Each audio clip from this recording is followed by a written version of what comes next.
तो यहां पे नेक्स्ट एल्कोहल्स और ईथर्स। एल्कोहल्स और ईथर्स में क्या होने वाला है? OH, ये एल्कोहल होते हैं, ईथर कार्बन, ऑक्सीजन, कार्बन, ये जो डैश लिखा हुआ है इसके इस तरफ कार्बन जुड़ा हुआ है, जस्ट ये आपको रिप्रेजेंट कर रहे हैं कि इस एल्कोहल की बात कर रहे हैं और ईथर की बात कर रहे हैं। तो ये जो एल्कोहल बना है, अगर मैं किसी कार्बन चेन में से H निकाल दूं और इसको जोड़ दूं तो OH आ गया, तो H अपने साथ लेके आया ये, तो CnH2n+2O, तो सेम फॉर्मूला रहेगा, बस ऑक्सीजन जुड़ जाएगा। लेकिन अगर मैं हैलोजन डेरिवेटिव की बात करूं, कोई भी हैलोजन उठा लूं मैं, जैसे कि X, तो ये हाइड्रोजन को रिप्लेस करके बना है, तो जो CnH2n+2 था वो क्या हो गया? CnH2n+1 हो गया और ऑक्सीजन। इस तरीके से फॉर्मूला आएगा। अगला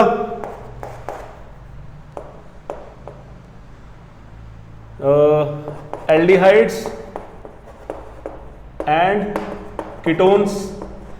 क्या है एल्डिहाइड में? ये एल्डिहाइड है और ये कीटोन है, ठीक है।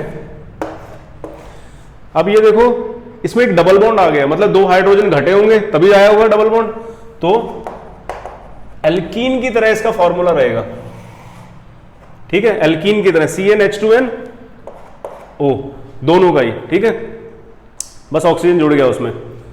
अगला एसिड्स एंड एस्टर्स। एसिड क्या है? COOH, एस्टर क्या है? COOR।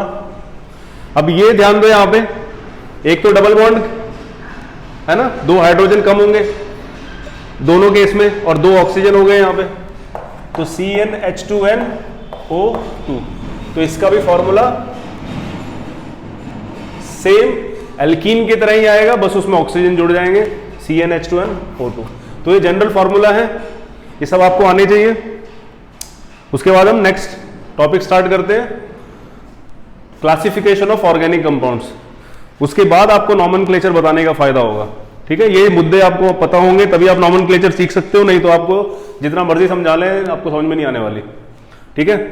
तो अब स्टार्ट करते हैं।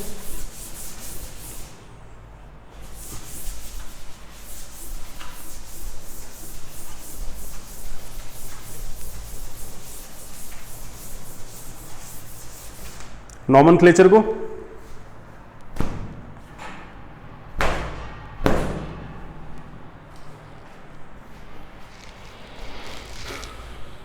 तो क्या है नॉमेनक्लेचर में? नॉमेनक्लेचर से पहले क्लासिफिकेशन में, क्लासिफिकेशन ऑफ ऑर्गेनिक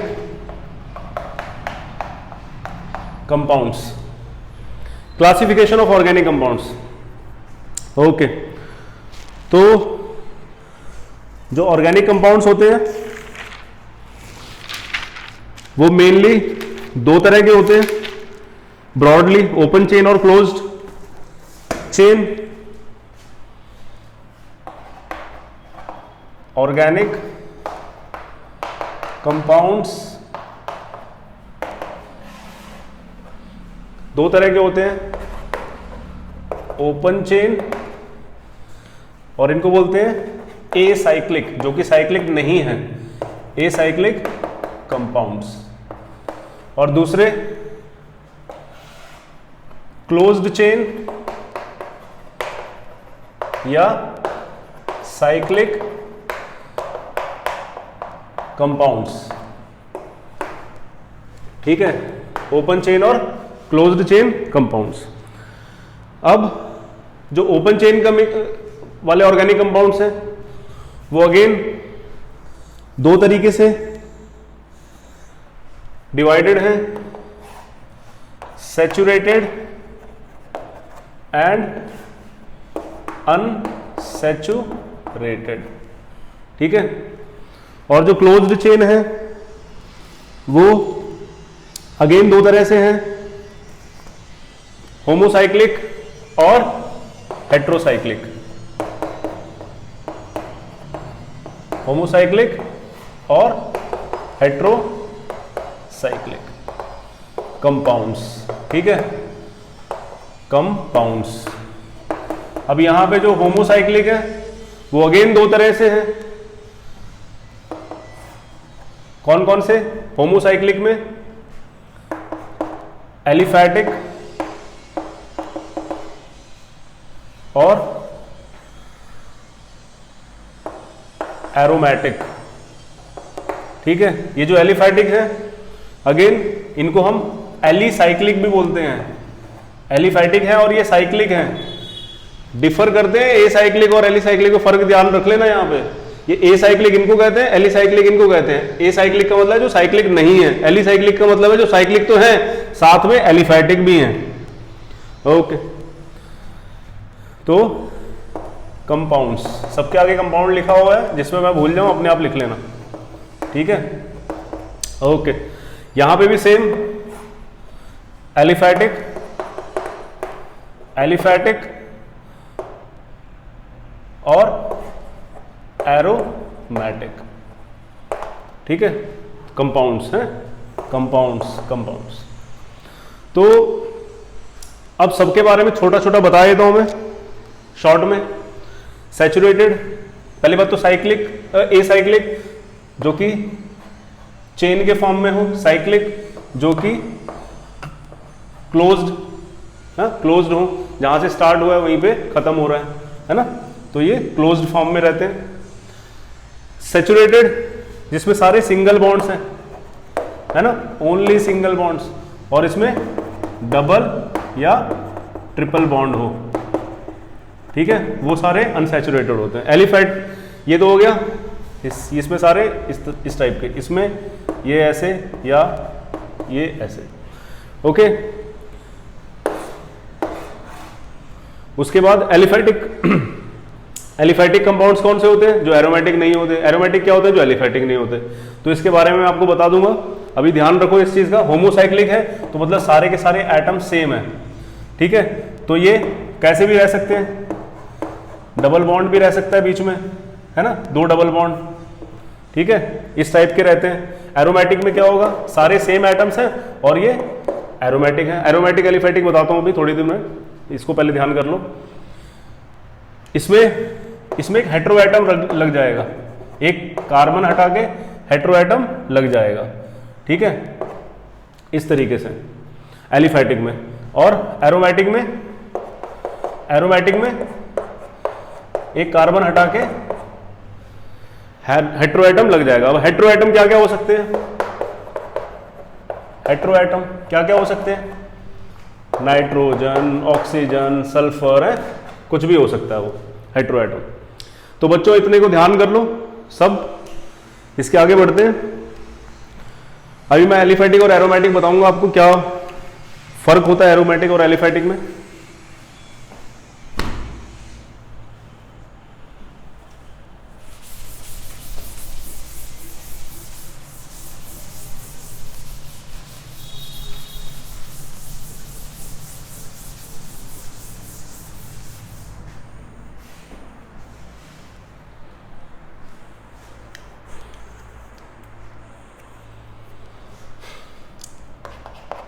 एरोमेटिक और एलिफैटिक में क्या फर्क होता है?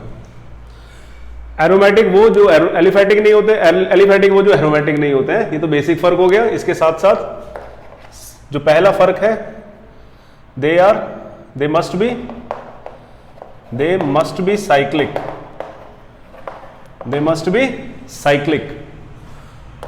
These compounds must be cyclic. दूसरा, they must have resonance, resonance जरूरी है होना, ठीक है, they must have resonance। तीसरा, they must follow Huckel's rule, they must follow Huckel's rule। अब आपको ये तीनों चीजें पता होनी चाहिए, तभी आपको पता लगेगा एरोमेटिक है कि नहीं है। साइक्लिक तो आपको पता है, रेजोनेंस के बारे में जानकारी होनी चाहिए और हक्कल्स रूल के बारे में जानकारी होनी चाहिए, ठीक है। तो इसके बारे में आपको बताता हूं। साइक्लिक तो आपको पता ही है ना, साइक्लिक जो क्लोज्ड चेन के फॉर्म में हो। ओके, अब देखो रेजोनेंस कब होता है? रेजोनेंस होता है complete transfer of pi electrons. Resonance का मतलब क्या होता है? Complete transfer of pi electrons. Completely pi electrons का ट्रांसफर होता है। कैसे होता है? ध्यान दें, यहां पे पाई इलेक्ट्रॉन्स डबल बॉन्ड में एक सिग्मा होता है, एक पाई होता है, तो यहां पे 3 पाई बॉन्ड्स हैं और 3 पाई बॉन्ड्स का मतलब है 6 पाई इलेक्ट्रॉन्स हैं। तो ये इस तरीके से मूव करेंगी एरो, ठीक है। तो कंप्लीट रेजोनेंस होना चाहिए, है ना, और must have resonance up to all carbons, ठीक है। इसमें ये इनकम्प्लीट स्टेटमेंट है, इसमें कंप्लीट कर सकते हैं इसको। Must have resonance up to all carbon atoms, सारे कार्बन एटम्स तक रेजोनेंस की पहुंचना चाहिए, ठीक है। इसमें सारे कार्बन एटम्स में पहुंच रहा है, तो ये yes it is having resonance, it is cyclic. अब तीसरी कंडीशन भी हमें देखनी है। तीसरी कंडीशन क्या है? Huckel's rule. हक्कल्स रूल क्या बोलता है? हक्कल्स रूल बोलता है any compound having 4n+2 pi electrons is aromatic, है, इज एरोमेटिक। तो इतने कितने इलेक्ट्रॉन होने चाहिए? एनी कंपाउंड हैविंग कितने इलेक्ट्रॉन्स कैन बी, या कंपाउंड मस्ट हैव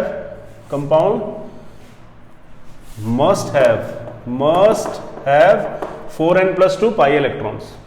चलो इसमें देखते हैं कितने कितने होने चाहिए। n की वैल्यू 1 रख के देखते हैं कितने पाई होने चाहिए। ओके, 6 पाई इलेक्ट्रॉन आ गए। n की वैल्यू 2 रख के देखो, 4 to the 8 + 2 10 पाई इलेक्ट्रॉन आ गए, है ना। n = 3 रखो, 14 पाई इलेक्ट्रॉन्स आ गए। तो बच्चों ये जो सीरीज है इस टाइप में इतने पाई इलेक्ट्रॉन होंगे तो वो एरोमेटिक होगा, और तीनों कंडीशन फुलफिल होनी चाहिए। ऐसा नहीं कि एक हो गई दूसरी नहीं हुई, तीसरी हो गई पहली नहीं हुई, ऐसा बिल्कुल नहीं होना चाहिए। तभी आपको पता लगेगा कि ये एरोमेटिक है या एलिफेटिक है। चलो कुछ एग्जांपल कर लेते हैं इसके, उसके बाद आपको पता लग जाएगा। Let's check examples.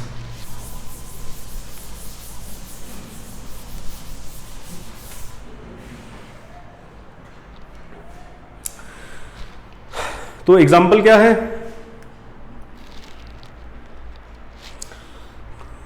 देखिए, सबसे पहले मैंने बेंजीन ली है ना।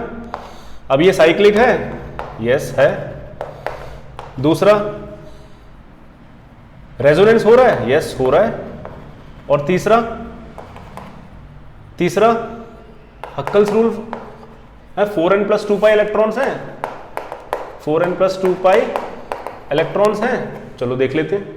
ओके, तो ये 3 कैरेक्टरिस्टिक्स हम देखेंगे सारे स्ट्रक्चर्स में, ठीक है।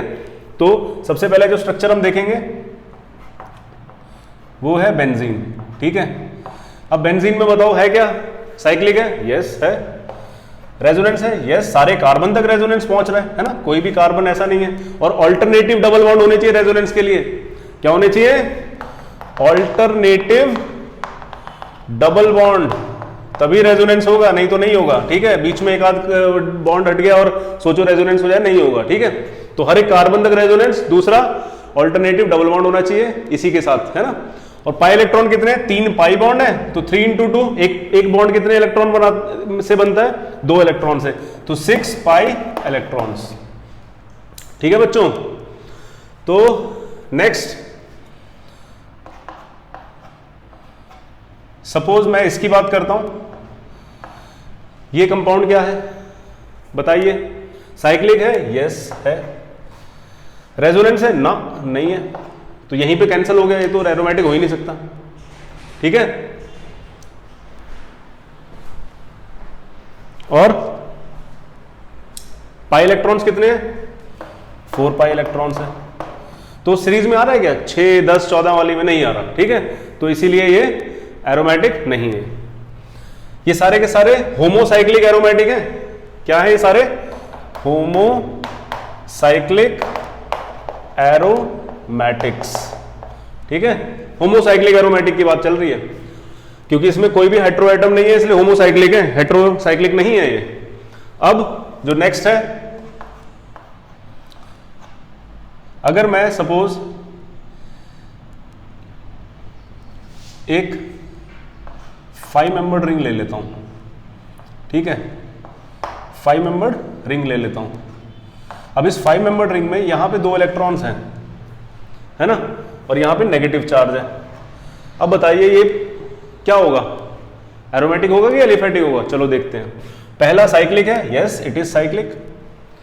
दूसरा रेजोनेंस हर कार्बन तक पहुंच रहा है। अब देखो यहाँ पे जो डबल बॉन्ड, ये जो नेगेटिव चार्ज है ये इधर गया और ये डबल बॉन्ड यहाँ शिफ्ट हुआ। अरे इसमें तो सब में हो रहा है रेजोनेंस, अच्छे से प्रॉपरली हो रहा है रेजोनेंस।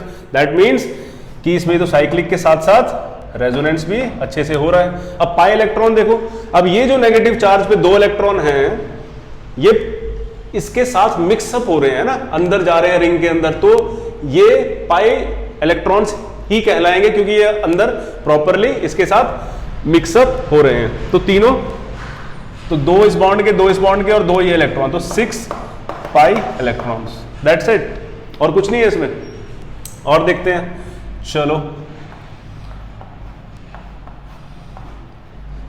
ये कंपाउंड क्या है बताइए। अब देखो इसमें साइक्लिक है, यस है साइक्लिक। रेजोनेंस है इसमें, देखते हैं, ये इधर गया, ये इधर गया, ये इधर गया, अरे रेजोनेंस भी हो रहा है ना, सारे बॉन्ड तक रेजोनेंस पहुंच रहा है। तो ये क्या हो गया, ये जो है ये रेजोनेंस भी सारा है इसमें और साइक्लिक भी है ये। अब तीसरी कैरेक्टरिस्टिक क्या है, तीसरी कैरेक्टरिस्टिक है इसकी कितने पाई इलेक्ट्रॉन्स होने चाहिए, 2, 2 4 और 2 6, अभी 2 8। ये तो हक्कल रूल फॉलो ही नहीं कर रहा है, 8 पाई इलेक्ट्रॉन है ना, 8 पाई इलेक्ट्रॉन्स। सो ये एंटी एरोमेटिक कहलाता है, एंटी एरोमेटिक। तो ये do not follow Huckel's rule, ठीक है। अब देखो बच्चों, तो एरोमेटिक कौन कौन से थे इसमें, फाइनली ये एरोमेटिक है और ये एरोमेटिक है, ठीक है, ओके गुड। अब हम हेट्रोसाइक्लिक की बात करते हैं, हेट्रोसाइक्लिक एरोमेटिक है ना, उसके लिए देखते हैं। इसमें भी 3 कंडीशन, क्या क्या, पहला साइक्लिक होना चाहिए, दूसरा रेजोनेंस होना चाहिए, तीसरा 4n+2 पाई इलेक्ट्रॉन्स होने चाहिए। कुछ एग्जांपल कर लेते हैं तो आपको क्लियर हो जाएगा।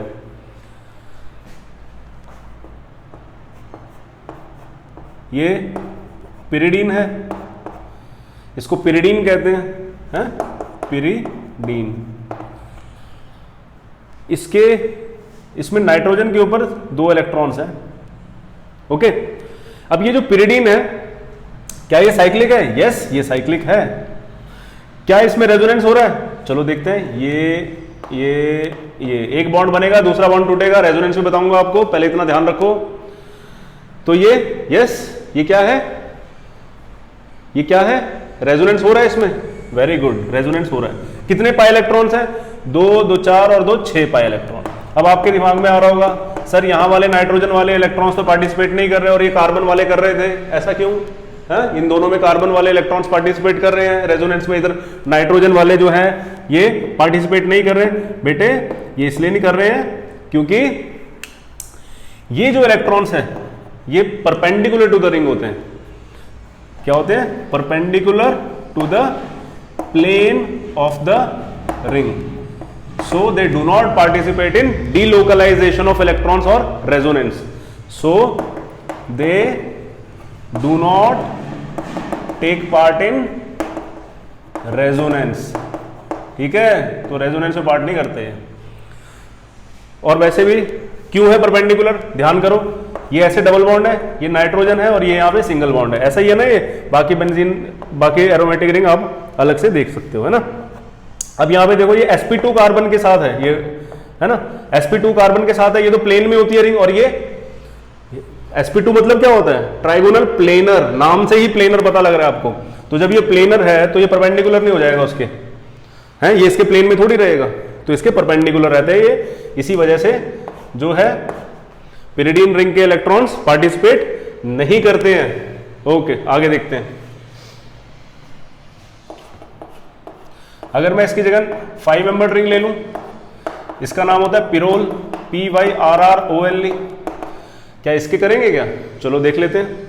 इसकी भी नाइट्रोजन पे इलेक्ट्रॉन्स हैं, लेकिन अब sp2 हाइब्रिडाइज नहीं है ये कार्बन, ये नाइट्रोजन sp2 नहीं है, यहां पे sp2 हाइब्रिडाइज नाइट्रोजन था। ये क्या था? sp2 hybridised nitrogen atom. लेकिन यहां पे sp2 हाइब्रिडाइज नहीं है नाइट्रोजन एटम, ये sp3 हाइब्रिडाइज्ड है। तो क्या करेगा? अब परपेंडिकुलर नहीं है इसके इलेक्ट्रॉन्स रिंग के, तो क्या करेगा? ये करेगा इस तरीके से अपने आप को शिफ्ट। तो अब ये पार्टिसिपेट कर रहा है इलेक्ट्रॉन्स को रेजोनेंस में।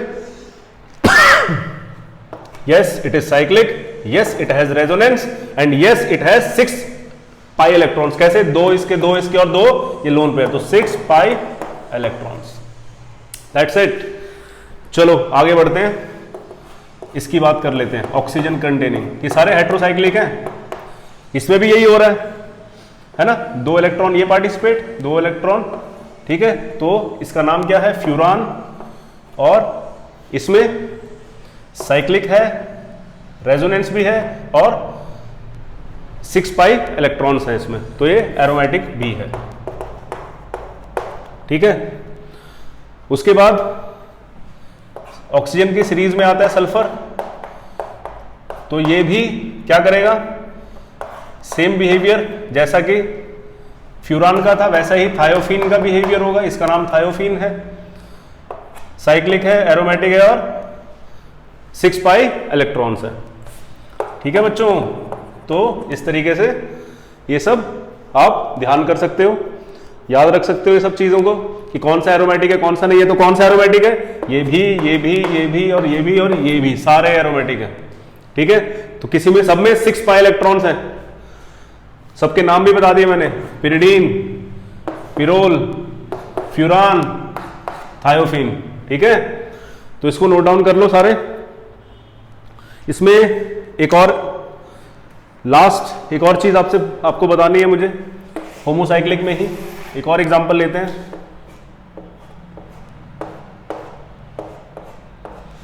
ये एग्जांपल होमोसाइक्लिक का है, ऐसे ही मन कर गया लेने का, ठीक है। क्या साइक्लिक है? अरे वाह, ये तो साइक्लिक है।